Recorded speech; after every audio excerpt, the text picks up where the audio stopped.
Assalamualaikum warahmatullahi wabarakatuh. Saya Ahmad Alfi Sematullah dari Prodi Ilmu Hukum Fakultas Hukum Universitas PGRI Madiun semester 1.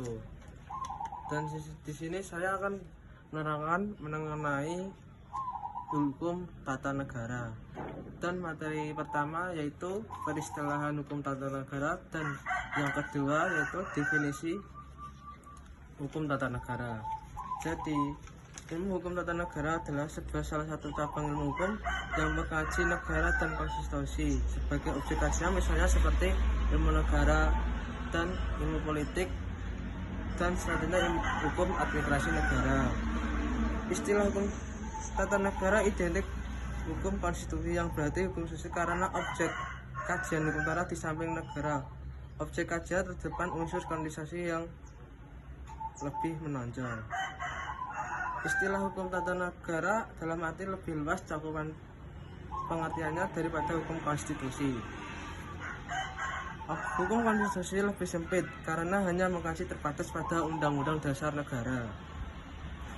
Hukum negara bisa disebut juga hukum tata negara. Dalam bahasa Belanda, Staat, yang bisa menjadi Staat in Vereniging dalam arti luas, dan Staat in Injurisin dalam arti sempit. Dan selanjutnya mengenai definisi hukum tata negara. Menurut Muhammad Mahfud MD, hukum diartikan sebagai peraturan mengenai tingkah laku orang di dalam masyarakat yang mempunyai sanksi yang bisa dipaksakan.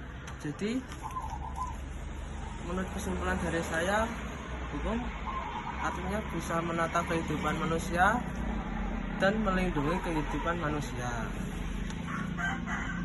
Dan negara, menurut Profesor Mahfud MD, organisasi terdiri antara satu kelompok atau beberapa kelompok masyarakat yang mempunyai cita-cita untuk bersatu hidup dalam daerah tertentu dan mempunyai pemerintah berdaulat.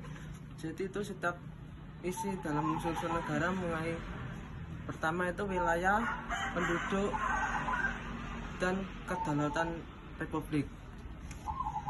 Dan pengertian hukum tata negara adalah pengaturan tingkah laku mengenai hubungan antara individu dengan negaranya. Jadi semua anggota negara itu mempunyai hak peraturan dan wajib harus ditaati. Sekian presentasi dari saya mengucapkan terima kasih. Assalamualaikum warahmatullahi wabarakatuh.